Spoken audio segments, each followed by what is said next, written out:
Dans son mot d'ouverture, l'honorable président Louis Kamoni-Toumbo a tout d'abord salué la présence de tous les invités, annonçant sans tarder la nature de cette session qui est la toute dernière de cette législature qui va s'articuler autour de l'examen de l'édit de finances 2024.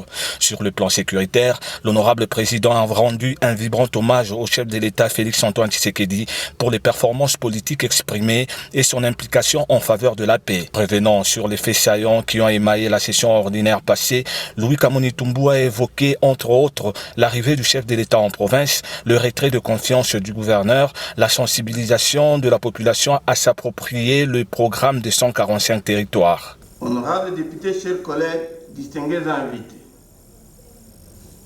avant de continuer avec mon propos, je voudrais rappeler à l'auguste Assemblée les faits saillants qui ont émaillé cette législature.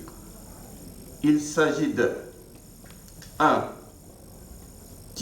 L'arrivée en province du président de la République, chef de l'État, son Excellence Félix-Antoine Tshisekedi Tshilombo.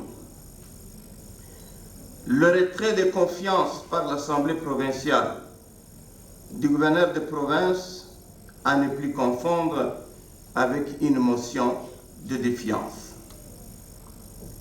La sensibilisation de la population à s'approprier le programme de développement de 145 territoires. Le premier des élus provinciaux est revenu sur le rendez-vous du 20 décembre 2023. Il s'agit des élections transparentes dont la nation a besoin. Il a aussi soutenu la récente intervention du chef de l'État Félix-Antoine Tshisekedi du haut de la tribune des Nations Unies. Que le chef de l'État trouve ici l'expression de gratitude des filles et filles du Lualaba pour sa contribution à la solidification du socle de la démocratie et pour la paix qu'il continue de préserver dans le pays de nos aïeux.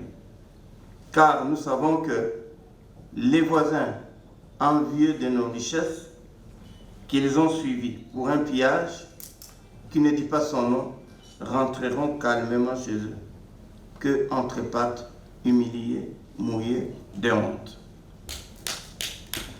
Avant de clore ce chapitre, je réitère mon soutien indéfectible à la récente intervention du chef de l'État, président de la République, du haut de la tribune de l'Assemblée générale des Nations unies à New York. Cette cérémonie s'est déroulée en présence de la gouverneure Fifi Masuka Saini.